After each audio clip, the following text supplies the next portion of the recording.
I think Monster Hunter Wilds perfectly captures everything wrong with gaming right now. And you're going to say, well, how? It's got great scores. It's doing very well. And yes, another highly anticipated game from a long-standing franchise and company that's receiving almost universal praise from the gaming press to the point that it's probably headed for the Game of the Year podium, and yet it's buggy, it's crashing, it's poorly optimized, to the point that tech outlets are recommending skipping the game entirely on PC unless you have a certain threshold of power. More than that, the game has archaic and outdated multiplayer systems, a very muddy and blurry and unappealing image quality, and subpar performance on consoles. Even the PS5 Pro, which is one of the best places to play the game right now, still has what I would consider to be a very ugly image quality, and even then, it's only giving you performance that you would come to expect from a game on the base level consoles. And yet, the game has a soaring player count, and the user score on console is incredibly strong. So why are players in the gaming press looking the other way, ignoring ridiculous monetization practices around editing your character, ignoring blatant optimization issues, ignoring very apparent image quality issues? How does a game like this, in this state, get soaring Game of the Year level review scores? Well, the answer may or may not please you. And before we get into it, be sure to hit the like and subscribe button and check out the live discussion that followed this video. Now, before we can really get into why reviewers and players are seemingly looking the other way in such large numbers, we have to look at just how bad Monster Hunter Wilds is from a quality perspective. And I'm not talking about whether or not the game is good or fun. I'm talking about the quality of the product.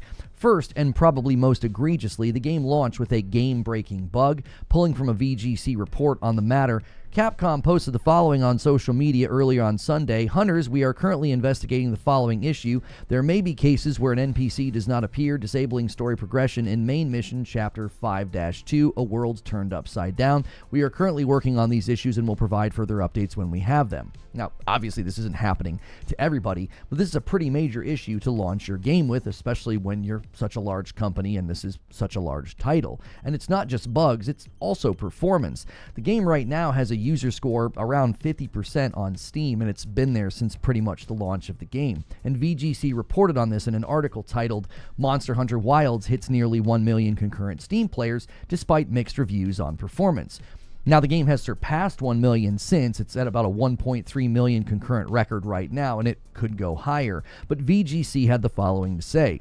While many appear to be loving the game, others have been complaining about performance on PC, with some claiming that even with relatively powerful setups, they're struggling to get smooth gameplay out of it. And just listen to what some are saying. From the same article, I understand that new games are becoming more demanding and people are expected to upgrade, but this is absurd, wrote reviewer Coda, who has 4 hours of gameplay on record.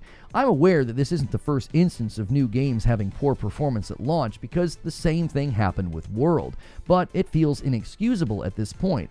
I am by no means saying that the game is bad, but in its current state, you should probably consider waiting for more stable release. And another user compared it to Cyberpunk, saying, this game is so horribly optimized, the last launch I had experience like this was Cyberpunk. Frame gen will give your FPS with horrible ghosting, upscaling hammers CPU while barely touching the GPU. Now, many have been quick to come to the game's defense, and they say, well, listen, there was a beta, there was a benchmark tool, these people just didn't do that. They should have known that their PCs wouldn't be good enough. Well, first, this is a terrible response. Just because you release a benchmark tool and do a beta, it doesn't excuse a game having bugs or poor optimization. Like, hey, we let you know ahead of time our game was in a rough state. And loads of consumers don't really pay attention to your betas and your benchmark tools, right? It's not our job to become the Sherlock Holmes of game optimization prior to a game's release. It's the studio's job to release a polished product. And secondly, there were people that did play the beta, and they did use the tool, but it didn't seem to matter. From the same VGC article, other reviewers, like that of Tankobino, they have 3.5 hours, they stated that the open beta ran perfectly fine with an excellent rating score on the benchmark, but that the final game runs like absolute sludge, suggesting that this is an issue that may at least be patchable for some players. So the situation is far more complicated than, well, you should have known better from the beta and the benchmark.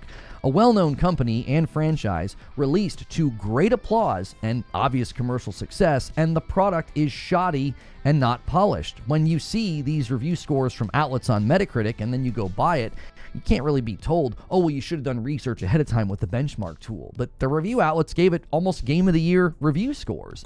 Now, as these studios typically do, they have responded in a somewhat generic way. From another VGC article, a post on Monster Hunter Status, the franchise's official support account, reads, if you're experiencing any initial issues with Monster Hunter Wilds on Steam, please try updating your graphics driver, turning off compatibility mode, and then readjust your settings. Obviously, I hope that people get this fixed soon if you're struggling to play it and you were really looking forward to it. I played it on my PS5 Pro. I didn't have any performance issues, which reinforces some of my own thoughts about optimization and multi-plat game launches, but I have to say, the image quality was generally pretty ugly.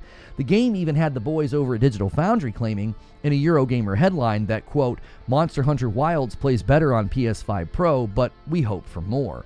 Essentially, their video showed that the Pro is the best place to play right now on console. It's even better than most of the PCs out there that are struggling to run it. But only because it's delivering what we hoped to get out of like a base level console. That's not a victory lap for anyone, not the devs and not for PlayStation. Many users are complaining about the image quality being muddy or blurry, and as I say, I think it's just kind of ugly. And look, I'm not saying graphics are everything, but presentation and execution matters. Plenty of games can release without the best graphics. The art direction and the image quality has to be on point. The presentation and the execution in Elden Ring, for example, I thought was quite good. Now, it had some frame rate issues at launch, but the art direction and the image quality, I thought it always looked like a very good game. But there's one more pesky thing here about Monster Hunter that we have to discuss, because we're going to examine why a game like this is getting away with it. We got to look at one more thing first. Microtransactions are always a touchy subject for gamers. Terms like pay to win are thrown around a little bit too liberally in my mind, and gamers are quick to call foul whenever a studio wants to charge for certain things. Well, Monster Hunter Wilds charges to edit elements of your character. VGC again here with a good article titled Monster Hunter Wilds locks character editing behind microtransactions. And according to the article, this is how it works. The Monster Hunter Wilds Character Edit Voucher 3-voucher pack is available now on digital storefronts for around $6. This gives players the option to change the physical appearance of characters, essentially redoing the character creation process. They do note, however, you can still edit things without paying any money. They say this: without this item, players can still edit the hair, eyebrow color, facial color, makeup, and clothing of their character, but if they want larger changes, they have to purchase this item. But wait, there's more. Your cute feline furry companion can also be changed for a fee. Here from the article, you can purchase 3 vouchers to edit your Palico for around $6, or a voucher that will allow you to edit both your character and your Palico 3 times for around $10. Now, I'm genuinely shocked this is even a thing, and I'm even more shocked that nobody seems to care. This game is breaking basically every cardinal rule that gamers claim to be all about, and it just doesn't seem to matter. Well, the answer to this question is both good and bad, depending on how you look at it. Now, I'm telling you, this answer is not the one that you want to hear, but the reason this game has great scores and lots of players is because people are having fun. That's it. It's that simple. Human beings are strange creatures. We will stand shoulder to shoulder with sweaty people in the scorching heat for long periods of time just to ride a roller coaster for a minute. And listen, oftentimes we go to great lengths to do something that we think is fun, even if it involves less than pleasant things like walking for long distances, standing in line, or just dealing with the public in general. And the fun factor is the deciding factor here. Like, that's why we go and do these things. You would never just go stand in line just because you like standing in line with strangers in the heat. You do it because of the fun factor. That's why Monster Hunter Wilds is winning this fight. It's fun. Simple as that. Even I'm like not a Monster Hunter guy. I was actually enjoying the gameplay. And that was after I dealt with frustration with co-op, the menus, and just a real lack of modern intuitiveness that I've just kind of come to expect from my games. Now, this is both good and bad. I came to this realization about, like, why is this working? How are they getting away with this? Well, there's good and bad here. It's good because the studio made a good game that, for the most part, is being celebrated. It's not the entire dev team's fault that there's optimization issues or bugs or that image quality is kind of a problem. There's a team in there somewhere that built really fun weapons and really great movesets. The monsters look incredible. I was fighting a giant rooster T-Rex something, and a giant bear came out and it turned into like a Godzilla-like kaiju fight right in front of me. Okay, but the bad part here is we're empowering all the things that gamers hate. You know, go ahead and put questionable microtransactions in your game. Go ahead and release a shoddy and unpolished product. Go ahead and launch a game with great game-breaking bugs. Go ahead and launch a game with image quality from the 1990s. Listen, if your game is big enough and fun enough, fans will just look the other way. Because as I said, fun is the ultimate deciding factor here, which should be a lesson for other developers. Focus on the gameplay and the fun factor, and you could probably win a lot of goodwill with gamers. But sadly, the overall conclusion here, I don't think is a good one. A common motto among gamers and consumers in general is speak with your wallet. Well, I tend to say to do both. It's good to vocalize why you did or didn't purchase something, and then don't purchase it if you were against it, or do purchase it if you want to support it. It tends to help the community and the companies know what should they do in the future. But when I see the success of something like Monster Hunter Wilds, I can't help but say, it's really hard to complain about this stuff when you support it at such a high level.